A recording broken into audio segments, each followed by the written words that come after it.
screen you can read your messages, you can see your time is. So it's a fantastic, and ultimately, like our good friend Kwalimo says, just slides into your pocket and it's easy. Really, really, really nice phone. I can't get over the fact that you can fold the screen. I think that for me is the thing. Like you just fold it and you're good to go. It's a really, really, really nice phone. And like you said, it's Christmas period, so why not make sure you get one? Even if you're getting it for yourself, I think it's a wonderful thing. Its battery, really, really good. That 700 amps, super fast charging, which means in half an hour, it's good to go. Fantastic. And if you like your pictures, hands-free, flex cam. Hands-free. Place it there, then decide, let's go. Take a picture. And it's fast charging as well. Yes. Fantastic. Okay. Fantastic. Ticks all the boxes. Phone. Oh, yes. Right. Now, let's focus on something that is happening elsewhere. If you didn't know, the World Cup is going on. And we're taking a trip to Qatar in just a moment. Destination Qatar in association with Samsung. Well, we are here physically in Nairobi, but there's a gentleman who is all the way in Europe, in Oslo, in Norway, Benjamin Haji. He actually took a trip, Wakabi, to Qatar for the FIFA World Cup to follow Morocco. Benjamin, a very good evening to you from where you're watching us from, in Oslo, in Norway. You traveled to Qatar to watch the Morocco games, and then what happened? I'm sure I speak for a lot of Moroccans when I say that we booked the trip and we applied for 3 tickets. We bought tickets for the 3 group stage matches, and we bought our ticket back home right after the group stage. Yeah, I think me and many other Moroccans are sitting back home now and wishing that they would have expected this miracle that we're seeing right now. Benjamin, what has been the secret? What has made the team go beyond expectations? Because like you said, you had 3 tickets, 3 games, then you're back home. They are still in Qatar, and they are playing on Wednesday. I think there's a lot of things that you can mention when you talk about secrets. For me personally, I think the coach Walid Regragui has been crucial to this team. I think he's managed to bring them together, bring the spirit back into the team. I think that's for the short term. I think that was a wise decision by the federation looking back. But you can also look at the bigger picture. You know, I'd like to think at least that this is not a coincidence, although you can say that there has been some luck in there as well for Morocco to go all this way. But I like to think that this has been the result of a long-term strategy of huge investments, not only by the Football Federation of Morocco, but also from His Majesty the King, from the Ministry of Sports. I think it goes to show that when leaders and the ones that sit at the top in the country and in the federation, when they invest enough and they see that there is a potential not only in the country but its people, then you can bear the fruits of it, hopefully, and that's what I think what we're seeing right now. You talk about investment. Maybe just paint for us a picture of what has happened in Morocco, maybe in the last 10, 12, 13 years that has gotten it here. So like I mentioned, His Majesty the King, he's been a forefront for this. He's acknowledged that sports is a huge part of Morocco and a huge part of its identity, and also not only for Morocco but for African nations as a whole. I think it's important to use sport as a mean of bring the people together and also showcase the country to the world. So that's been important for Morocco. Starting from I think it was 2009, 2010 approximately, they opened the National Academy, Mohammed VI Academy, which I think was the start of a long-term, bigger project. It's a national academy where they identify young players from a young age, and they put them in houses. They sort everything is sorted for them there. They have their school. They will get their baccalaureates when they are there. We've seen several talents come from the Mohammed VI Academy. Even in this World Cup knockout stage, there are 4 players from the Mohammed VI Academy who are playing with this Morocco team, and that's more developed players from one academy than several other big clubs in Europe.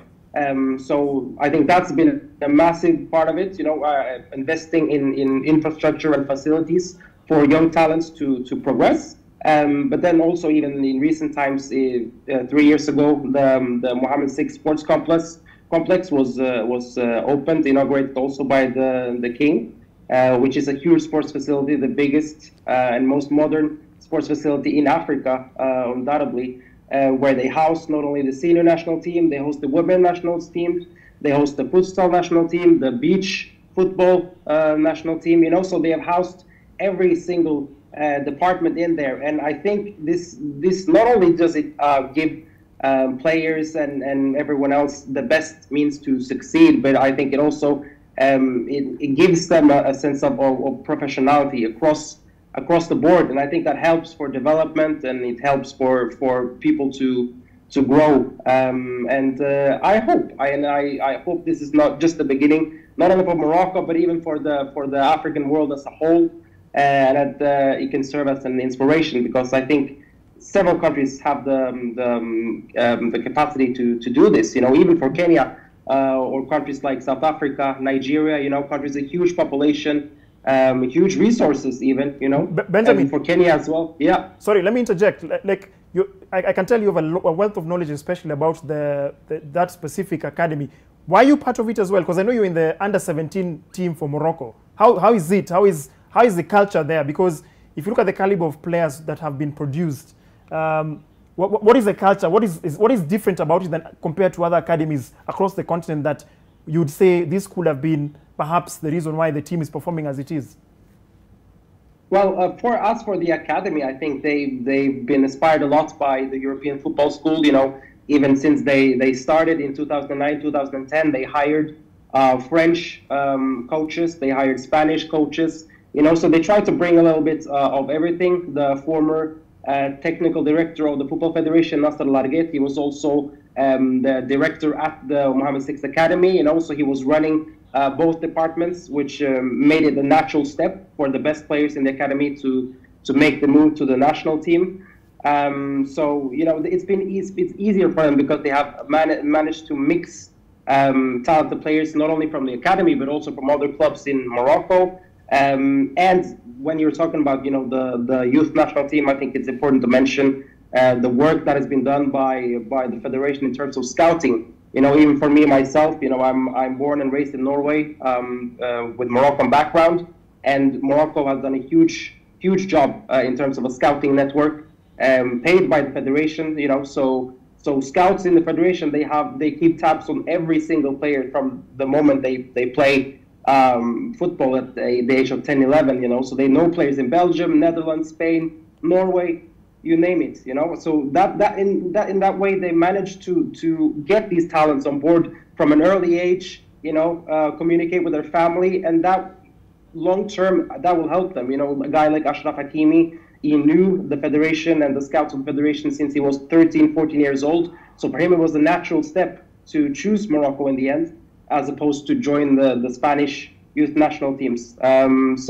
Yeah, I just have to say huge credit to the federation for what they've done over the years, and we are really seeing the fruits of it now. Benjamin, let's now go to the big game. It's France versus Morocco. Some people are saying it's like an African Cup of Nations final, given the number of French players who've got of African descent. What do you think happens? Do you think the dream can go on? I think at this point we have to allow ourselves to keep dreaming. I think looking back, there are very few of us who would have thought that.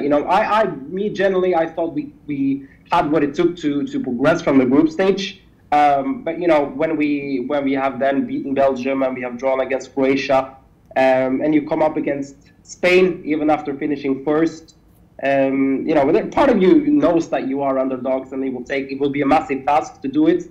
But now we've beaten Spain. We have done it against Portugal. We have not conceded a single goal for an opposition player, including penalty shootouts.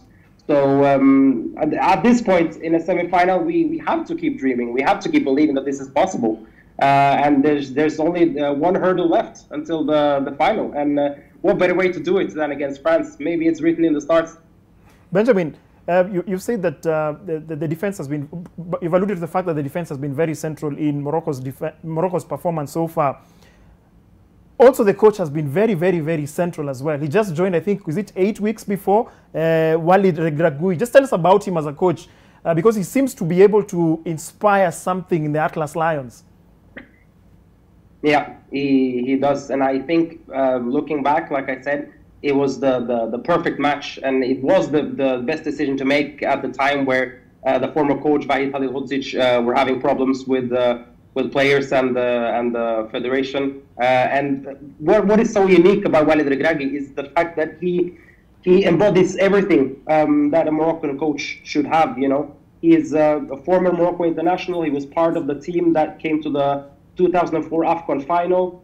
You know, so he has pedigree as a player. He is a product of a French football school. You know, he has grown up in France, so he knows that part of it as well. So he's able to identify himself with not only the local Moroccans, but he's also able to identify himself with the European-based players. And I think that's huge for a Morocco coach. You know, Regragui, he speaks English, he speaks French fluently, he speaks Moroccan, Darija fluently. You know, so he's able to communicate with all his players, which is also a huge asset, you know, and it cannot be understated how important I think it was for him to succeed at the local scene first. You know, he started off at FUS Rabat, where he won the league, which was sensational. He went on to win the cup with them.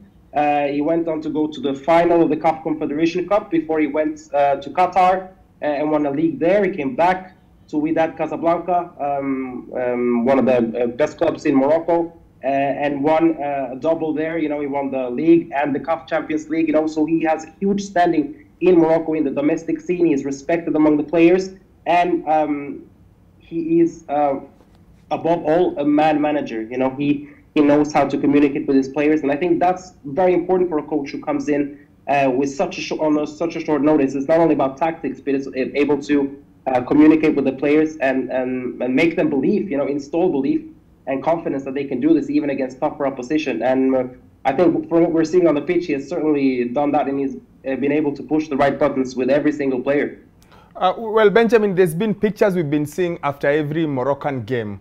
Players with their moms, players with their families. How important has that aspect been, just to see the players with their mothers, with their loved ones?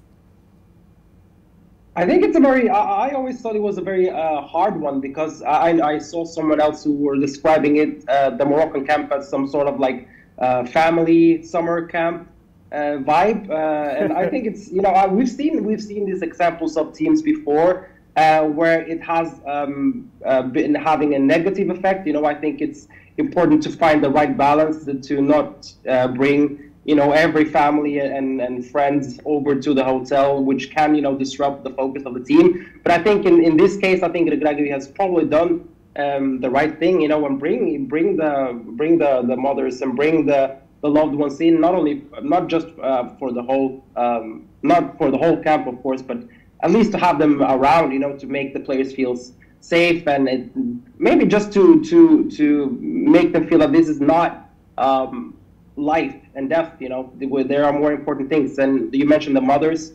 I think in Moroccan culture, especially, the mothers have a huge they have a huge responsibility in terms of, you know, they are the one who provide food for the, or not provide food, but they are the one who are at home and aid the children, and, you know, help them out with everything they need at home. And several of these Morocco players have grown up with their mother as their only provider, you know, the one who has been with them. There are a lot of single mothers raising their children, and I think that's why you've seen several players who are really showing their love for their mother. You know, this is the greatest scene of all. This is the greatest stage, and what better stage to bring your mother, and, you know, to show her that you appreciate everything that she's done for you, and pay her back. And what a way to pay her back. Benjamin, you've spoken about the moms, and I think also it's important to, some would say they form part of the 12th player. That is the supporters of the Atlas Lions. The fans have been something else. I understand that your national airline has, I think, arranged about 30 flights to Qatar for the semi-final.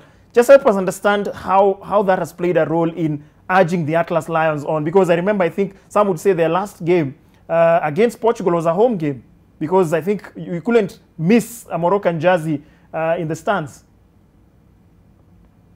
Yeah, the support has been huge, and I think the fact that the tournament is in the Middle East probably has helped with that.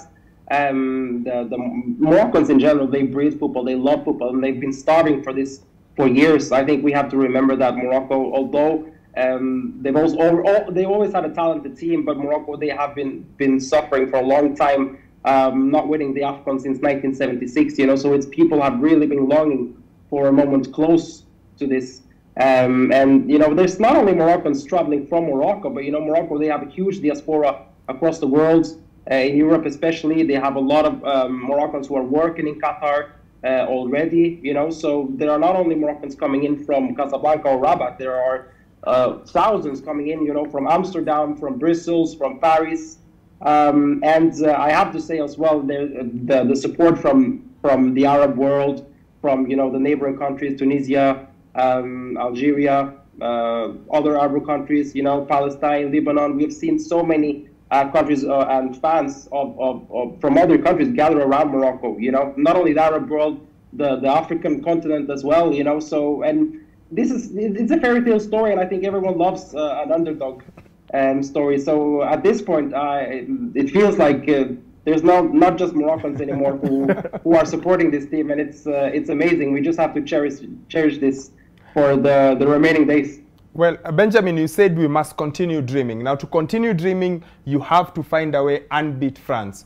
What will be key? Remember, France, the English before their game versus France, it was all about Mbappe. What must Morocco do correctly to beat France? I think they have to continue doing a lot of things that they've been doing right up until now. You know, they have to be defensively solid. They have to be organized. They have to be incredibly disciplined. I think France is undoubtedly the hardest task until now.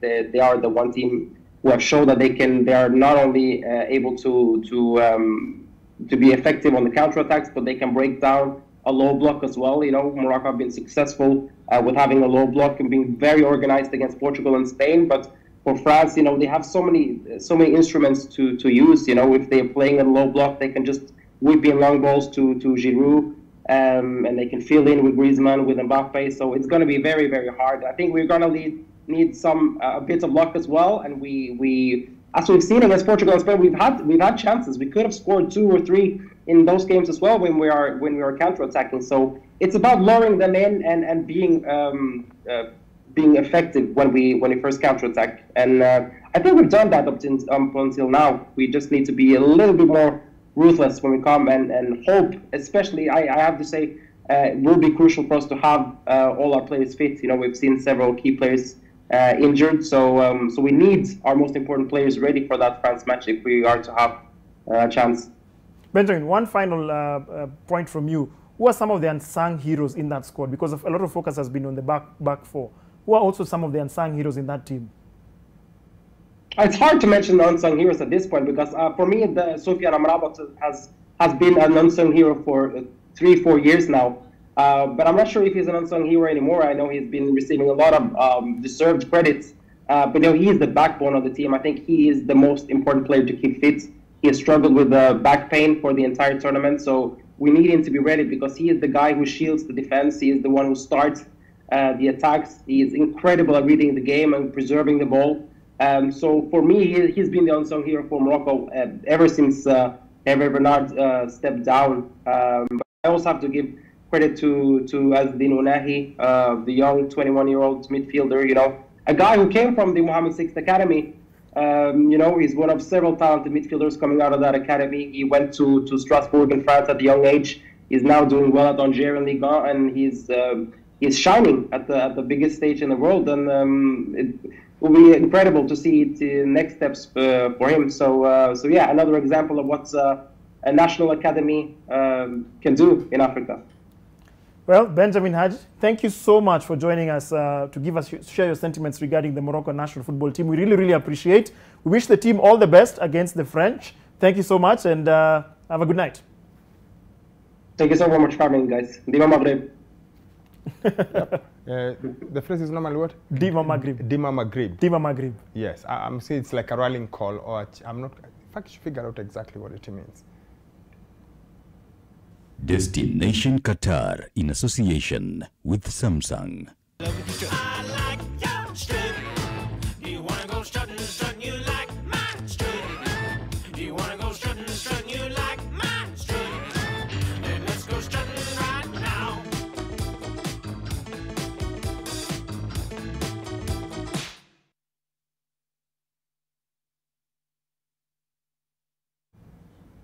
Right, we've been talking about the Galaxy Flip. We've spoken about the Tab. And the unique thing about this next particular product is the fact that it can be used amongst those two items as well. Yes, and I mean, you just saw our interview. Yes. The main